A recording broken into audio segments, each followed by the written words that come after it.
Cool, right, so let's do this thing. Okay, so welcome very much to the presentation we're going to do about Hexayurts, large-scale climate refugees and refugee management, but also the kind of long-term world peace by 2100 story, which I think is an interesting little ray of hope in a currently extremely complicated world. So let's talk a little bit about external pressure, right? The world has a lot of pressure. Things are pressured. So you go back roughly 120 years, 1900, turn of the century, there's about 3 billion people. And we've just about tripled our numbers in about 120 years. But in that time period, we've also gigantically increased our resource consumption per person, right? Huge amounts of cheap energy from oil pouring into the global system. And the result of that is an extremely pressured world, right? The actual resource consumption of the human race has gone through the roof. So the result of that intense pressure is breakdown at the edges, where you can't get quite enough stuff into the hands of the people that need it to be able to create something that actually works, right? And you can see that pressure inside of our own society. The rents are extremely high, people cannot find meaningful work, you've got a lot of homeless people, you've got medical bankruptcy, over and over and over again, there are symptoms that the system as a whole is under stress, and nobody really knows what to do about it. The far right-wing political spring that you see is one of the human responses to resource scarcity. People freak out about resource scarcity, they start turning on their neighbors. So all of these things are parts of a kind of pervasive global lock-in where we are trapped in a system that is continually ratcheting up the pressure and we don't seem to have exit ramps. And then at the crescendo of that pressure, you get wars, right? Resource conflict, mass starvation, lack of work, poverty, right-wing swing, all the rest of this kind of stuff. There are well understood sociological and political phenomena that drive this kind of stuff. So what I want to talk about a bit is refugee management, and then what does it look like to figure out a way of reducing the global pressure to the point where we might be able to get a, generally speaking, stable world peace. Okay, so let's start with the basic top-tier geography. 4 population quadrants: rich, poor, urban, and rural. So we are rich urban, right? Most of the population of America in the kind of agricultural states are what we would call rich rural. Poor rural, here you're thinking places like India, Africa, South America. Generally speaking, people that grow 70 or 80% of their own food, down to the extremes of poverty, dollar a day community, this kind of stuff. And then the kind of poor urban is the great mega cities slums. Right? And you can sort of think of these as being 4 very distinct lifestyles: house in the city, house in the country, shack in the city, shack in the country. Shack in the country, you grow most of your own food. Shack in the city, you have some crappy job, if you're lucky. So climate change affects these people in different ways. Right now, the people that are getting hit hardest in the States are the rural rich. Right? They're just getting hammered because their fantastic show houses are catching fire and becoming, live on CNN. Does anybody know this Arabic curse, may your house be live on CNN? Right? So this is the reality of climate change as it hits the rural rich in America. Right? That's it. That's climate change. Boom, right there. Right? Urban poor, flooded cities. You've all seen that video. Bangladesh, these kind of places. New Orleans. They're not as rural. They're not as urban poor as the slum dwellers are, but that was not a wealthy city. Urban rich, Miami. You sort of think, how long is it before Miami is going to hit real problems? And then you've got the rural poor who just get pushed off their land because it gets flooded and it gets poisoned with salt, or it's just too muddy to farm, or you get the Dust Bowl phenomenon that, again, of course, we've seen in America. Right? And this is just, what is that? Is that South America? Is that Africa? Is that the Mississippi Delta somewhere? All the same. Doesn't make any difference. This, take your pick, it all looks the same, right? Ground is the same, famine is the same, farmers are pretty damn similar. Here we are. Right? So there's no place that you can be where climate change doesn't potentially hit you in one of these ways. right? It's just, there is no place you can go that is so far out of this mess that you're not going to be affected by it. And that is pretty much the universal image of the refugees. It's this or it's this in boats. And, race, ethnicity, previous lifestyle, the folks crossing the bridge at Hurricane Katrina, not so different. We all know this image, right?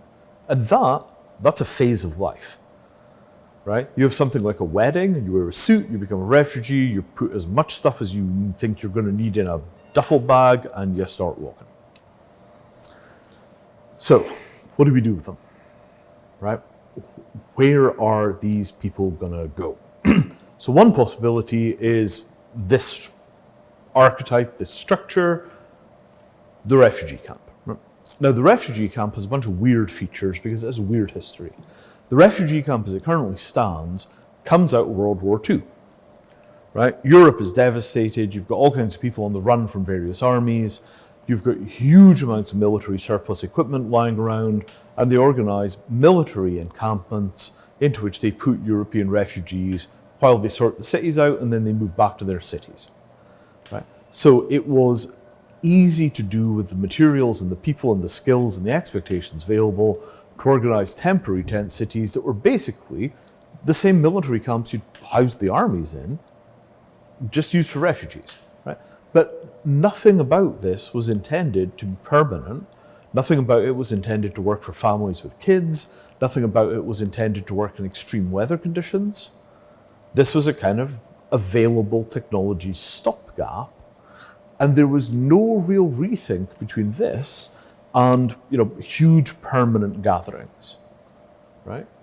This condition, right? That nobody ever really stopped to think, hey, European model military camps, is that what we're going to do with our refugee populations? No real reanalysis point where we stopped the clock and said, wait a minute, and decided to do something different.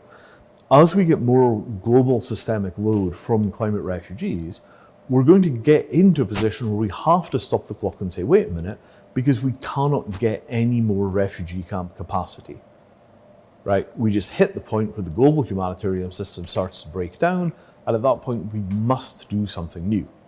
Now, the question is, what does that something new look like? And this is the question I'm going to try and answer. So, getting out of this paradigm means building a completely different model of what it is to be a refugee and what happens to refugees. So what is needed is a different idea about what happens when people become displaced. You become displaced, you figure out what you're going to do next, you have to go somewhere which allows you to rebuild an economic identity, which is to say a job, right? The two things that you could potentially do in refugee camps that would be sensible and meaningful are people could get educations or people could get work. And right now, both of those are things which refugee camps don't really support. Right? If you were going to be stuck, literally you, for 10 years in a condition where you weren't allowed to work and you had the internet, would it be so bad if you came out of that with a master's degree and maybe spoke 3 languages? If we're not going to let these people work, at least we should provide intensive educational opportunities. And with the internet being what it is and open courseware and all the rest of this kind of stuff, how hard could it be? Right? Likewise, if we're talking about work in refugee camps, that opens up a ton of options, and I will come back to that. So what I'm basically suggesting is that we think of the refugee camps as being startup cities rather than camps. Now, this is not a paradigmatic shift inside of the existing refugee story. It's not that we say, well, now we put refugees in cities, and this is the refugee city, not the refugee camp, blah, blah, blah. We're not talking about that. What we're talking about is you're a migrant, you're on the move, you're not a refugee, you're something else. That something else has economic rights or a right to education, and we organise those people into cities with the objective of building economic self-sufficiency as fast as possible to free up the humanitarian capacity for the people with worse problems, right? So what we're talking about is building a massively powerful, rapid conveyor belt out of the refugee condition back into the working condition. Because if we don't do that, the entire global system will clog up with climate refugees. We have to get people out of the climate refugee status immediately, and the best way of doing that is to never put them into it. You have to leave Bangladesh, you have the right to an education or to find work, you never lose your economic rights, and immediately you have to be reintegrated into the global system as fast as is possible to free up capacity for the other people. Right? And that model, where we're trying to keep people out of the refugee condition so that they're continuously economically viable, it's not that there aren't going to be people whose countries are so destroyed they cannot find work. It's that everybody that we can potentially get back into work, we do, to free up capacity for the worst situations. Right? If we use all of our humanitarian capacity on the mid-range problems, we have nothing left for the worst case scenarios. So conceptually, we're freeing up resources in the mid-range by getting people back to work as quickly as possible, so that the low-end scenarios, we've got some way of actually managing. So let's talk about how we might do this. The core is to build permanent places to live. Right? The refugee camp is predicated on being temporary, the tent is temporary, the tents won't last very long in the outdoors, they rot. So rather than having a position where we put people into temporary accommodation which immediately rots, we build buildings that have a real lifespan ahead of them. Right? These guys are called Hexayurts. The wall pieces are 4x8 sheets, the same size as plywood or any other industrial material. The roof pieces are half 4x8 sheets. You could cut them in the field, table saw, hand saw, whatever it happens to be. You don't even need power tools in a pinch. And these things have been open source for about 20 years. They're massively widely used at desert festivals like Burning Man. There's a commercial version called the Shift Pod manufactured by some folks. They also sell it to aid agencies and these kinds of things. So that is an approach. You think permanent housing, semi-permanent housing. If you want to make it permanent, you spray them with concrete. Chicken wire inside and out. So I was not any kind of a refugee management person when I invented this thing. After I invented it, I felt a responsibility for figuring out what we would need to get them used. And so there's been this slow process of kind of teaching the design and showing people how the thing works. That is a video which I'm not going to play now. And people are building on this architectural template and innovating on top of it. So this is a picture from Burning Man, where some enterprising folks have got an air conditioning unit, and the cold air from a single air conditioner is being piped around all of those little micro buildings. Apparently it works great, right? So this is the shift pods, right? And that's a real picture. They're really doing this stuff, right? 6-sided silver pods, foldable, softer materials, easier logistics, a bit less insulation. Perfectly reasonable commercial thing. These are the big domes. So you can see from the kind of bicycles and stuff around here, that's a 14-foot high building, 28 feet across, roughly $1,000 of materials. 450 square feet, kind of the size of a reasonable New York one-bedroom. That's kind of a joke, but it's a substantial building. Right. And again, this is a video I'm not going to show, but there are a range of these things, and Brian will talk about that a little bit later.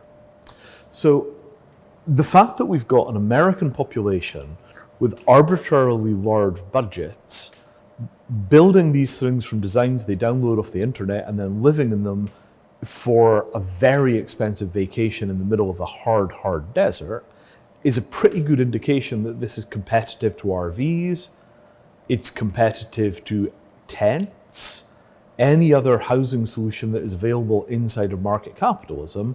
For these specific populations, it beats out. So it's a pretty decent technology. You regularly meet people who are going to Burning Man and, are you going in an RV or a Hexayurt or a tent? A Hexayurt is considered to be a good option, right? So we've achieved parity with everything else inside of market capitalism with an open source technology that is homebrew manufacture. That's kind of a big deal. It's a little bit like Linux. Linux is just about as good as a Mac or a Windows machine for most purposes. When Linux hit parity with Windows, that was kind of a major event, right? And so we have an open source housing solution which is roughly at parity with at least improvised temporary housing solutions. So what that gets us is the ability to start talking about large-scale urbanism, but large-scale urbanism framed inside of a kind of modular framework, right? You have a sea container arrive. The sea container contains within it racks of pre-produced Hexayurt panels or even pre-produced Hexayurts. You drag these things out, you set them up, there's your housing.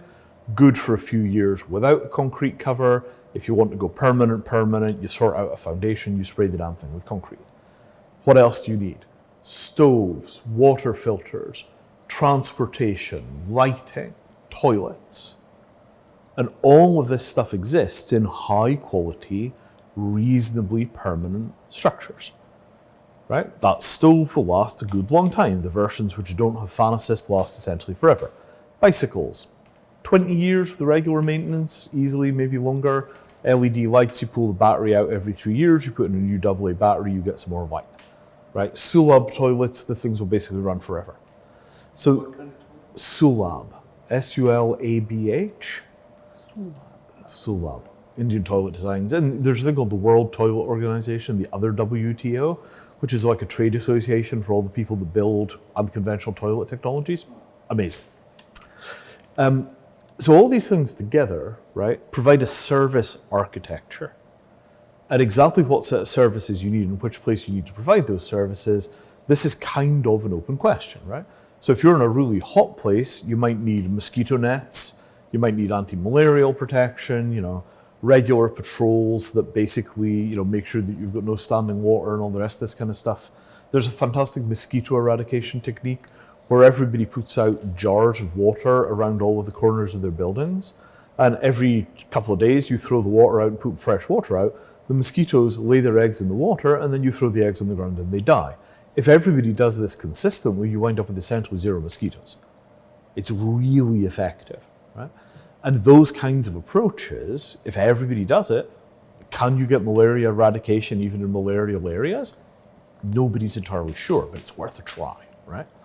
So this notion of a city as a service architecture, if you can cover all the basic needs that people have from a modular containerized building approach, what you get out of that is the potential of a very, very dramatic shift in our ability to rehouse people if the climate pushes them out of their existing ecological and economic niche, right? And this is the kind of foundational technology for doing that.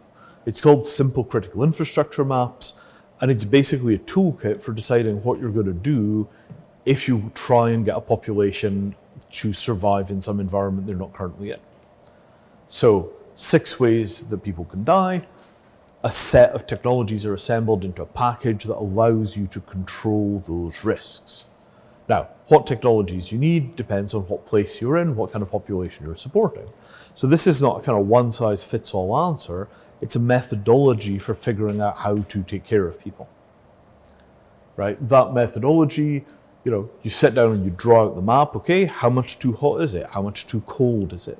You put together all the pieces of these stories, all the pieces of these puzzles, and that is what gives you the ability to figure out for a given population, what are the support tools, the support technologies that you need to support that population.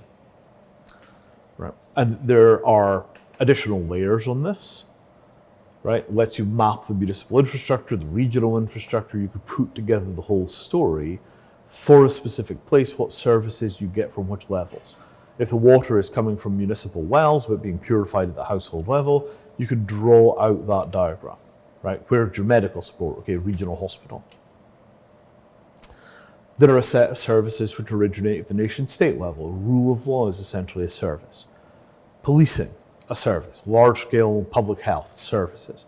And these things come both from the bottom up in terms of the solar panels on your roof, but also from the top down in terms of the services provided by your nation state. And these kinds of models, you have individuals, you have groups, you have organizations, you have the state. There's an interlocking methodology for mapping out these systems called Simple Critical Infrastructure Maps. Right? And it just builds a map of the service ecology which keeps people alive. You could draw it out for Baltimore, but you could also draw it out for Mogadishu. You could draw it out for a refugee camp in South Sudan. This is how much too hot it is, this is how much too cold it is, these are the contaminants in the local water, these are the problems with water accessibility, and you just model piece by piece by piece, how do people communicate? Okay, they've got cell phones, they've got shortwave radio. And it all comes together into basically a spreadsheet, which is called the Integrated Needs Analysis Matrix, and you basically just work your way through and methodically fill this thing in when you want to do infrastructure design for large-scale populations. Or you could take it for a camping trip. All of this stuff is online at resiliencemaps.org. Resiliencemaps.org. I also want to point out that if you're interested in failed states, there's a whole analysis on what causes states to become failed, which lives down here. So, what I want to kind of point out here is that we do have this ability to build out very large-scale containerized cities, right? Relatively cost-efficient, configurable for the environment that people are going into, and these pieces together, they form a kind of integrated story about how it might be possible to start approaching the question of hundreds of millions of climate refugees without that being an incredible humanitarian disaster. You know, people are in the process where they're going to become displaced, they get a new kind of identity and a new kind of legal status. It gives them entitlements to work, it gives them entitlements to education of certain kinds. You have cities or potentially sort of almost suburbs. Could be high density, could be low density, where certain sets of essential services are present, and these things scale linearly, so the factories producing the life support material just produce at a consistent, constant rate, and you gradually absorb these populations back into the economy. When you get a really bad crisis, much larger and much more unexpected than usual, you then reserve the global humanitarian capacity for dealing with those crises. So rather than treating everything as a massive crisis, a lot of this is basically reframed as being a new category with a different set of legal status and a different set of entitlements. And also we build a new kind of urbanism and a new kind of economic model to soak these populations back up into productivity, because I don't think the globe has the willingness to expand the humanitarian system to handle 5 or 10% of the global population becoming customers of the humanitarian system. It's just not built to operate at that size. It's kind of like the hospitals when they become overwhelmed during, at mass casualty events. You can handle that once in a while, but if that's your daily load, you need a whole new way of doing things. It's exactly that kind of model. Brian, I'm going to turn it over to you. So let me introduce Brian. Do you want to come up? So, I started the Hexayurt project working on the shelter side of this in 2002. 2003, I built the first prototype. I am not particularly good at building things. I'm a software engineer by trade, and so the Hexayurt has always been simple to build because I'm just not that good at building stuff. Brian, on the other hand, is really good at building stuff, really good at computer modeling and works with robots and CAD and all the rest of this kind of stuff. So, what we have is a kind of an open source project, and what Brian has been doing has basically been sorting out a lot of the mess, which comes when you have somebody who is not an architect or not a design engineer attempting to maintain this kind of project. Would you like to take over, sir? I'll take it. Fantastic. Where's the other little microphone? Oh yeah, let me give you that. Here you go. And there's just the tiny thing. There we are. So you started here. All right. Okay, so with the idea of all these projects and all these modular systems and everything, let's go up to the top. All of it is built around being open source hardware, because as much as we can take Burning Man ideas and make people pay for things, it's nice to do that on the prototype stage of you say, hey, here's a thing, figure it out, we need some money to prototype it. But once it gets going, it's just an idea that you want as many people to have. So a comment Vinay made before was, you want these Hexayurts and these technologies and things to have the same legal status as knots. It's like just you take some rope, put it together in a certain way, and you get a cool result out of it. So as part of that, there's been this website that Vinay, I'm sure, has more history. It's linked to a bunch of other people, called Appropedia, which is a storage or information repository of appropriate technologies. So appropriate in the sense of they're sustainable, they're recyclable, they're reusable, they're simple, but as complex as they need to be. Like they're exactly what they need to fulfill, no more, no less. So this whole website is a collection of them. And the part that I've been working on recently has been cleaning up the whole Hexayurt project side. So on this main page, there goes through some history, some background stuff, different ways to put it together, different field applications that they've been used in, just a collection of links throughout the past 2 decades or something of people contributing and things like that.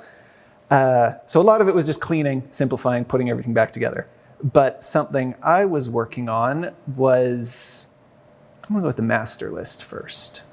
So all the people throughout the years who've contributed to this, there's a whole bunch of different size yurts. Let's actually grab a couple little ones just for fun.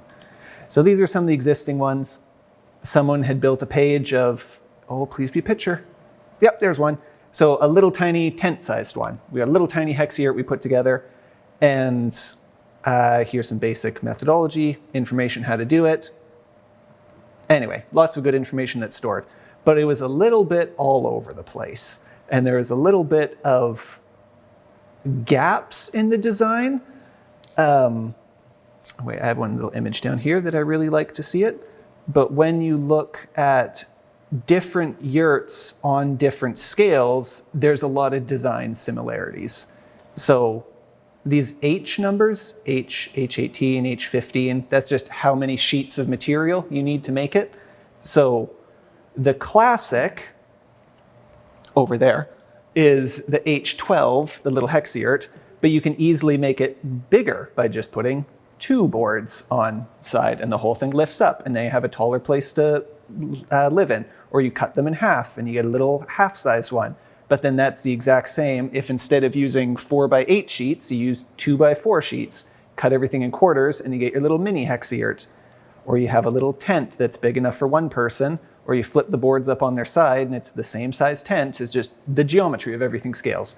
So noticing a lot of design patterns and things between these different models, that's what then led to this master list, which I'm working on building and filling out and making models of. One clever one, H13. H13 is a nice one. It was a big evolution of taking this front panel of the Hexayurt, and just by adding one extra piece of material, it pops up the whole front side, and then it gives a lot more standing room, makes it a lot more comfortable to use. And then which also builds from the H13 to an H14 of you do that on both sides. And then if you look at the top of that tent, it actually looks very similar. Oh, where's the little house model?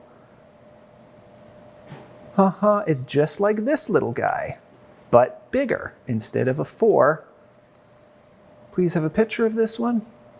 Oh, same picture. Oh, you saw the 4. Yeah, some of these link to the same place because they're not entirely built out. But yeah, anyway, like it's the similar idea of you pop it up and you get like a similar tent model, tent up on walls. And then that also led to these designs are all hex based. They're all 6s, but you can take, let's skip up to the top because here's another graph. If you put 4 of them together, you get square models, or you get pentagonal or triangle.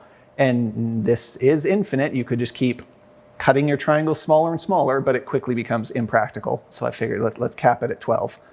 And then that leads to some other tent shapes that you can build, or dome shapes. Some of these big flat domes don't make any sense, or you can make some other domes. So I was exploring a lot of different designs and options. Could you mention snow? Yes, okay, so, yes, okay, good segue. So with all these designs, I was trying to quantify, here's a whole chart. I don't really want to explain the whole thing, but I was making charts of comparing different use cases for each one. So things of how simple are they to construct based on how many sheets, how many cuts, how many joints, how complex is the geometry, and then all of that, in theory, coalesces into a number of these are the most efficient designs. But based on snow, they're more or less efficient in different places. So based on some of the models we can look at later in the back, one of the big ones, I don't know if this is, I don't really have a quad dome. Let's do a little picture of a quad dome. So this dome structure is very good for volume efficiency based on how many sheets you have. You have a big internal surface area. which works really well for hotter, drier areas. So you want to have more airflow inside and keep your cooling easier. But then if you have a snowy area or a rainy area, where's the octagonal? That's octagon, yep. So if you pick something with a pointier roof cone, then that works a lot better with snow buildup or rain, or you want to have more runoff in. And then you would also want less volume, like the opposite of a big quad dome. Say if you're in a really cold area, because then you got to think of insulation and heating and how much effort you want to put into heating up your internal volumes. So using all these different design considerations, you can help piece together which ones are best applicable for each place around the world. And then this is just a lot of work. Again, it's an open source Wikipedia type page, so everyone can and is encouraged to contribute. Find some pictures, find some something, post up what you can. So that's all the Hexayurt side. But if we go down, there's a whole bunch of analysis of different materials that you can use. So since they're all based on the standard 4x8 sheet that you can buy at any hardware store, or you can even extrapolate that to a 2x1 rectangle of any size, could be 3 feet by 6 feet, or chop them into smaller pieces to 2 feet by 4 feet. But you can make them out of plywood, you can make them out of insulation foam, you can make them out of special plastics, so just whatever's available you can use to make. And then depending how you attach them together, some of the lighter materials work really well with tape. It's like a 3-inch or 6-inch wide tape, which has some nice filaments in it. It's usually used for wrapping metal bundles when transporting huge bundles of metal up and down the back of trucks. So that has quite long-lasting properties for putting them together, folding them, unfolding them. There's been Burning Man structures that have lasted, 5-10 years? People just 10 easy, use them over and over again. If you use a nice filament tape like this for the joints and then cover it with a aluminum tape to get the extra reflectivity that helps protect it a lot from the sun so these don't degrade and fall apart. So lots of material use potential for different places to put them. Or there's some plastic propylene, honeycomb propylene? Honeycomb polypropylene, which is a nice thick plastic material which has better insulation and is more longer lasting. You can hose it down and it'll be easier to clean, things like that. So that could be used for more permanent solutions. Or if you want to go for speed, say in an emergency one, you can do like honeycomb cardboard, very similar to IKEA desks. So you get your honeycomb in the middle and you slap some plastic, little thin layer top and bottom, or even thin like pop can aluminum. So that could be very quickly built out in an emergency. Infrastructure package. So infrastructure package is all the other things that you need. So if you're thinking of the basic 6 things that kill you, you need water, you need food, hot and cold, you're kind of covered by your structure. Injury and illness, you can get your basic medical at home, but illness is heavily based in the food and water that you're drinking. So there are also lots of appropriate technologies on this website and on other websites, the World Toilet Organization, other places. There are a lot of groups out there working on different pieces of this puzzle. So a big part of it is just trying to pull a lot of these floating pieces together in a more unified place for people who need it, being able to get access to this information. So that's some infrastructure, working on cleaning it up. Modifications to adjust these designs. So the point is, there's a lot of customizability. Information's out there. We want to collect more information. Everyone who can contribute to this project. Everything's open source. There's no patents or legal status, or anyone can build it, anyone can contribute. There's been some things about where they've gone, like in the military. Military? Oh, let's check the military page. Vinay, I believe this is your article. Yeah. Oh yeah, 2007. Yeah, Back in the day. Okay, yeah, some of your experience of what the beginning of this presentation was about. Yeah, 2005. Yeah.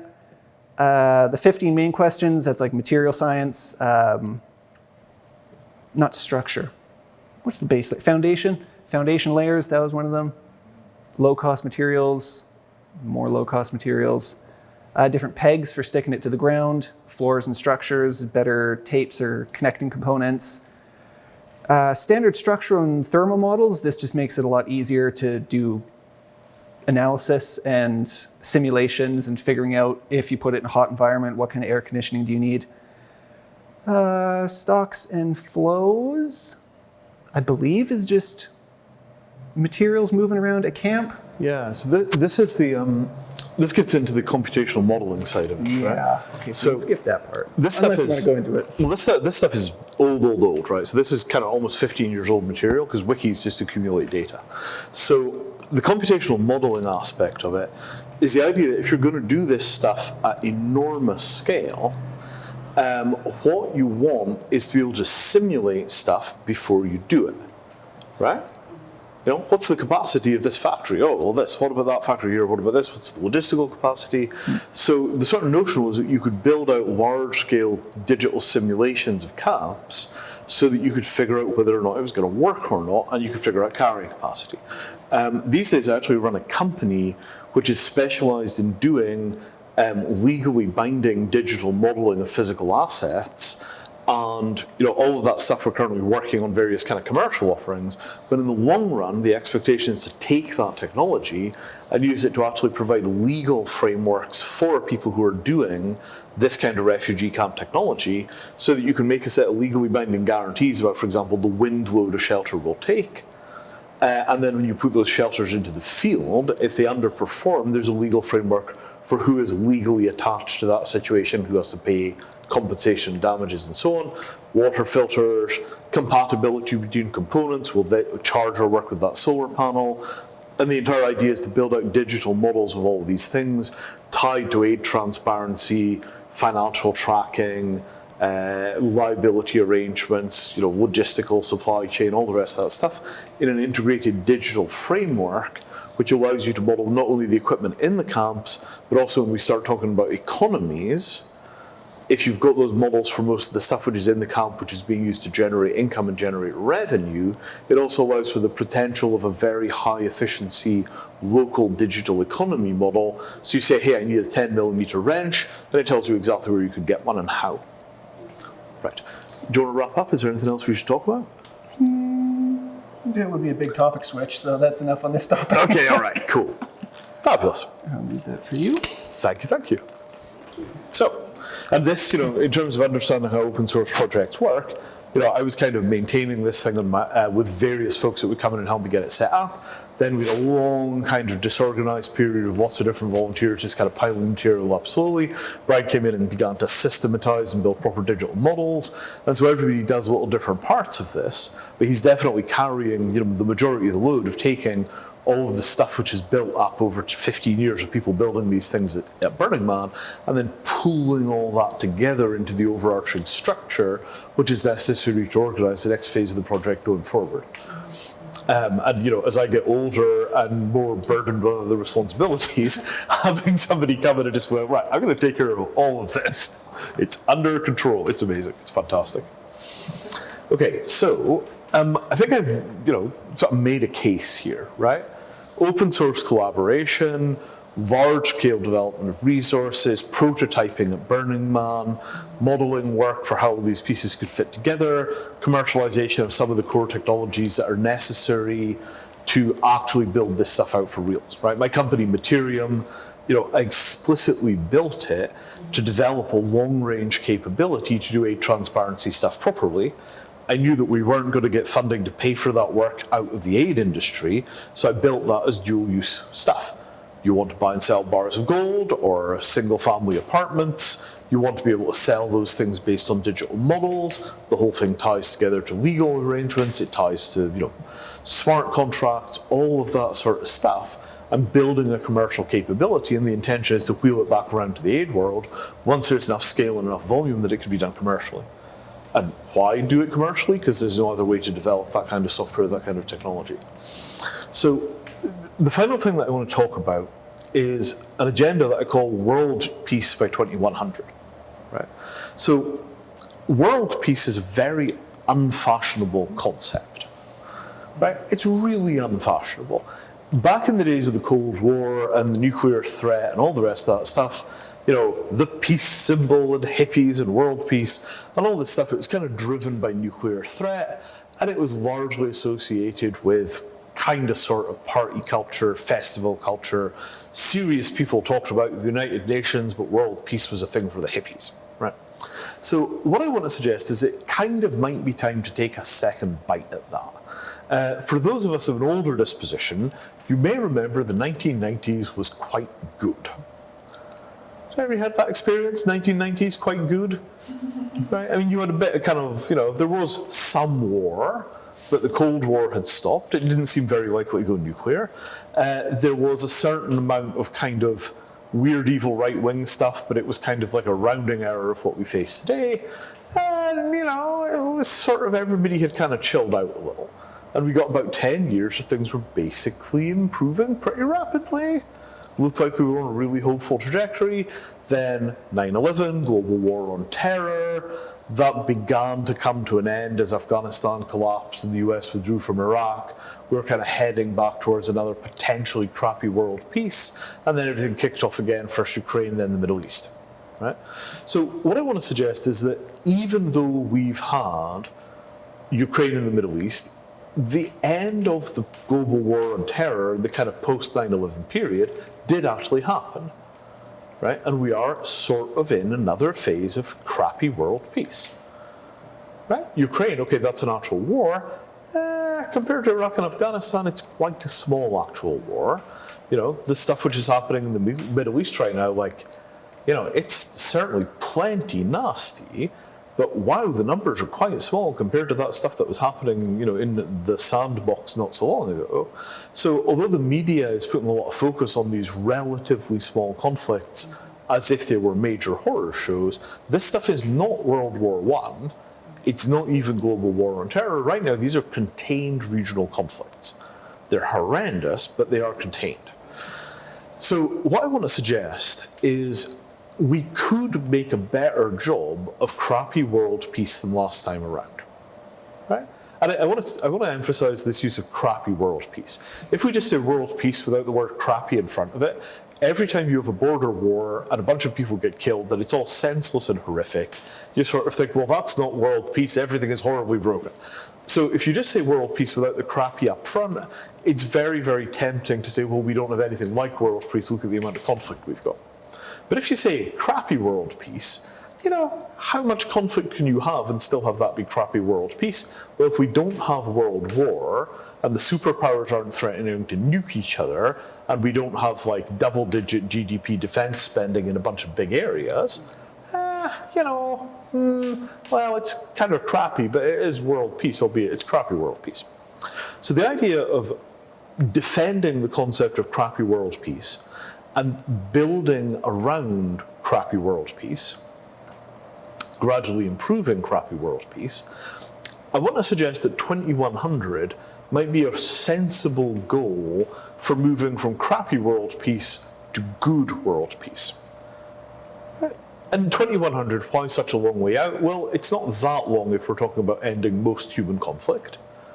That's still a good 75 years, but that's also a decent lifespan. If you have a kid that's born now, the idea that they could live long enough to see crappy world peace turned into real world peace, it's one good human lifetime in length. And what would have to happen for us to get crappy world peace turned into good world peace? And here, I want to make a sort of bold assertion. I want to suggest that there are three cultures that have very, very big contributions to make to that kind of world, right? The first is China, right? China is staggeringly good at keeping the ball in the air for millennia. Cultural continuity, bureaucratic continuity, for, how long depends on who you ask, but kind of sort of 5,000 years. Sometimes very strong continuity, millennia to millennia. Other times it's a little more impressionistic, but nonetheless, the Chinese ability to acknowledge and live within limits and to do what's right in the long run is staggering compared to most other places, right? And here I'm thinking of one-child policy, which reduced the population of China by about 300 million people over the course of its operation. And the result of that, depending again on who you ask, is that China avoided dramatically worse things happening in the 70s and 80s. They had the gigantic famines, and then they did one-child policy, and then they did not have any more gigantic famines. With 300 million more mouths to feed, maybe they would have. Right? And this is all very hotly politically contested. You have to be very careful in making any kind of general assertions about something as complicated and biting as one-child policy. Likewise, the nature of the Chinese famines is hotly debated. So this is a very delicate area to be discussing, but generally speaking, I would suggest that Chinese culture is pretty good at figuring out when they're going to hit a wall and figuring out how to decelerate so they don't. And this is notably absent in American culture. So the idea that global environmental limit setting and evolving to hit those limits would look more like Chinese one-child policy than it would look like, for example, degrowth, or any of the relatively weak Western efforts in this direction. When it comes to living within hard limits and accepting that that sucks, and doing it anyway, we may not have the deep cultural resources required to get that right. China probably does. We may not want all the baggage that goes along with that, but we should at least be having the conversation. Right? You want double-blind peer review, you talk to the English. You want, hey, we're going to run out of food in 50 years, what do we do today? Maybe you talk to the Chinese. Reasonable? I think so. So, the next culture that has something to put on the table here is, of course, America. Right? And what Americans have is the ability to live without limits. Let's remove human aging using biotechnology. How does that sound? You ask anybody from any other culture, they will probably say, are you feeling all right? Maybe we could give you some pills. You talk to Americans, they're like, could you show me a business plan? Would you like me to invest some money in this scheme? And that thing of the Americans are just like, we think we could cure death. It might take 50 years, but if we don't start now, we won't cure death in 50 years. And even if we're halfway to curing death, you might live so long, halfway to curing death, that you could live long enough to get to the point where we get all the way to curing death. Death is just another disease to cure. Wow, right? Wow, that is not happening anywhere else. You can't have that conversation in Germany. You can't have that conversation in Japan. What do you mean you want to cure death? Pardon? So the cultural willingness to say that is a limit and I want to transcend it, America. Space, artificial intelligence, life extension, this kind of ultra heavy limit lifting stuff, America, right? And it's not that other cultures can't do that stuff at an engineering level. Chinese biotechnology, European biotechnology, American biotechnology, these things are all very much a peer, Japanese, but the willingness to say, let's cure death, let's build a Mars base, let's build a machine that's much smarter than human beings and hope it doesn't kill all of us. America, right?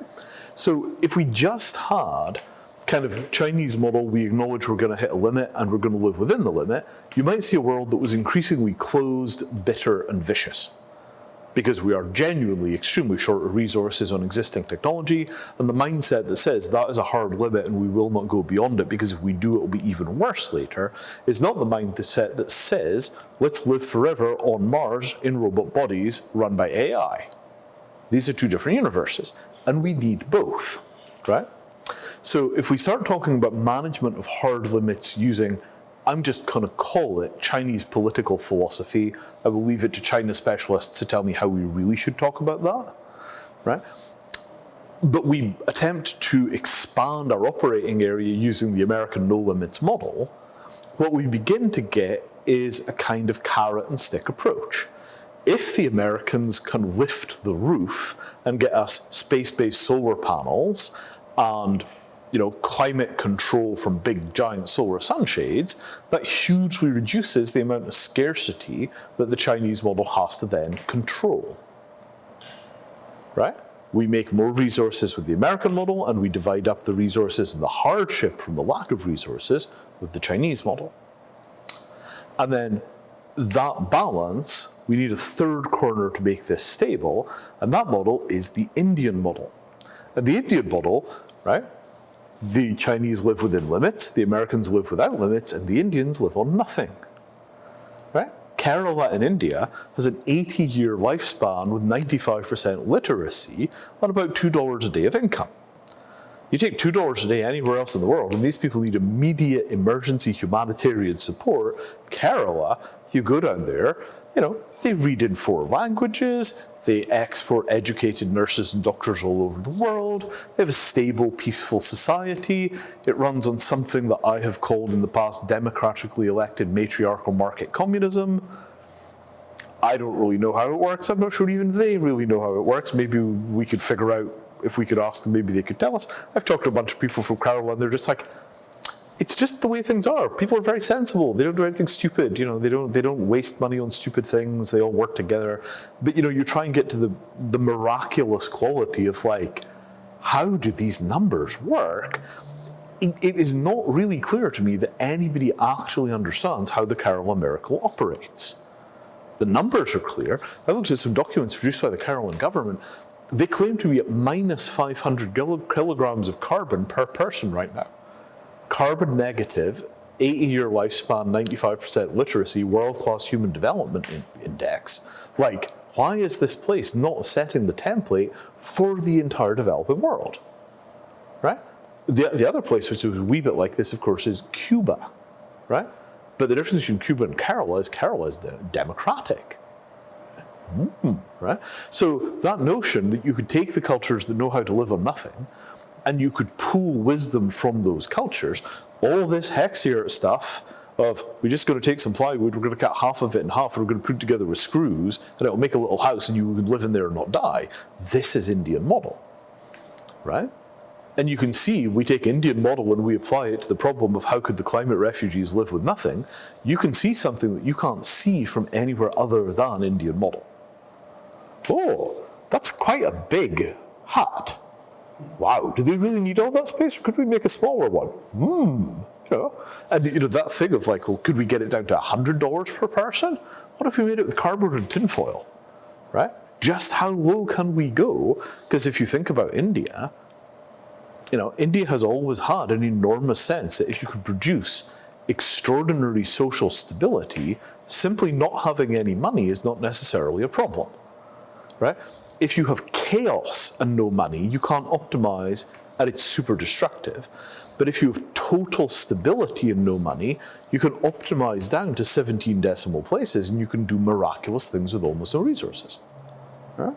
So these 3 models, right, from America living without limits, from China living within limits, and from India living with nothing, those are the core skills that we actually need to move forwards. Right? Now, what's interesting is, what does Europe contribute to this story, right?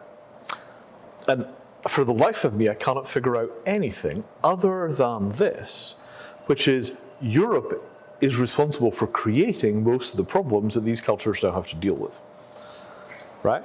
Science, technology, engineering, the birth of the atomic age, the kind of viral explosive chaos that was carried by the British Empire to every corner of the globe, along with the scientific method and modern finance, democracy, right? That started in Europe, right? So the fact that we even conceive of global culture is largely a product of Britain invading everywhere and wiring it all together into a single semantic whole. Prior to the British conquering the entire world, there was no such thing as the entire world. There was just a bunch of countries. So the global vision of Europe, that the world is one place and by the way the Europeans run it, that might be the European contribution, and from this you get Geneva, you know, the international system, all the rest of that. Maybe there are things there that we do need and that we can salvage, and I'm just so close to it that I can't see it. But I cannot find a pithy thing of, you know, live without limits, live within limits, and live on nothing. I can't figure out what the Europeans put on the table, other than really good cheese. Do you have a thought? I was going to make a joke. Oh, well, you should. Live on croissant. Live on croissant, right? Live on subsidy. Oh. So the last thing, live on subsidy, oh, I'm keeping that one. Super keeping that one. So the last thing I want to show you guys is another piece of Indian model innovation. Right? Here we go. So the Hexayurt works with the standard size of industrial materials for building things, which is 4 foot by 8 foot sheet, right? Plywood, cardboard, polypropylene, whatever it is. If it's a rigid panel material, it's 4 foot by 8 foot sheet. So fabric comes in 60-inch wide stuff, right? 5 foot wide is standard width of fabric. So the thought was, if we could get housing out of 4 by 8 sheet, can we get clothing out of 60-inch fabric? Would you like to take a corner? So the idea is, imagine if we gave everybody, in some emergency situation, a piece of fabric 60 inches wide and 120 inches long, 10 feet, right? And that as a piece of cloth, could we do the 10th for him? We'll have to hold it up, right? So if you hold it in half like this, and pull it out, there we go, and we pull that part forward. You could see that you could get kind of a pretty long kind of tent-like thing that one person could crawl inside of and they'd have at least some protection from the elements. And that is by no means perfect, but it's a heck of a lot better than nothing, particularly if this is water resistant. Then the question of, well, how would you wear it? Well, so there we go. So I'll take it. Or do you want to put it on? Do you want to be able to? Yeah, it looks much better on you. So if we wear it in the ordinary way where you just throw it around your shoulders, you need your hands to hold it in place, and if you walk around very much, it falls off, right? So this is okay in a pinch, but you can't work and you can't walk carrying things. If you're trying to run after kids, it's going to fall off, you're going to get cold, you're going to get covered in rain. You need pins or other things to hold it together, it doesn't work. But if you tie a knot in it, oh, you're tying the knot in the right place? In the middle knot. No. The bottom corner? Yeah, do the bottom corner. Yeah, bottom corner knot. Valeska Popula, she was in the email chain. She's Ah. the artist fiber. Oh, fantastic. So, yeah. Hi. Yeah. We're about to do terribly simple things with fabric. Do I want to? Do you have the knot? In the corner. Yeah, there we go. So This makes it. we tie a knot, right? Then you make a hood. Oh, make a hood first. Yeah. Yeah. So you tie the knot, you make a hood, and then you make this loop, and this loop locks the whole thing into being a garment rather than just a blanket, right? Because now, once that loop comes around your neck, the garment doesn't fall off anymore. So you get a hood on a cloak that covers your entire body, and you can move around, you can carry things, you can work, it doesn't fall off. There we go. And if you tighten it here, this part there just kind of tucks under like that. Bring it around the shoulders, garment. And at that point, it's not just a blanket, it's a garment, it's clothing, right? You could pull the hood up twice, so you get 2 layers over the head, you could tighten it around the neck and adjust it, and that as a structure, we now have an emergency tent and a cloak. Polyester fleece, if it's cold, waxed cotton if it's wet, denim almost anywhere where people just need a layer, right? What's the best material? I think there might be an apex thing here, which is waxed hemp, because it's incredibly strong, it lasts forever, it could be relatively cheap in huge quantities, and the waxed layer provides you with decent waterproofing, right? But we don't know because we're just starting. That knot, I'd been searching for the critical breakthrough on turning 60-inch fabric into clothing for about 5 years until I figured out that knot. And that's our starting point. The Maasai have fantastic approaches for taking rectangles and turning them into complex clothing. I want to learn from that. Where are the cultures that know how to turn rectangles into clothes, and how do we learn from them so that when you start handing out 60-inch wide fabric in refugee camps, you can hand out a lookbook with it, and they can figure out what they can do with it that fits local needs and local cultural norms as quickly and as easily as possible. So we've got this kind of hooded cape thing, which is very Scottish looking when it's on, and you start from that, but what else can we add to the story? 10 years from now, we might have an Apropedia thing, which is 25 template patterns with 60-inch fabric, maybe some with 45-inch fabric. You talk about what you need with fleece, what you need with cotton, where you apply the wax if you're only going to wax part of it, and pretty soon you wind up with 2-ton bales of fabric that get dropped in refugee camps, and pretty soon everybody is emergency housed. They've got clothing, they can move around, keeps them going until the Hexayurts arrive. Once they're there, they've got, like decent, warm, waterproof outdoor gear, and the cost could not get any smaller. So from India, how to live on nothing. And I think that will do. Thank you very much.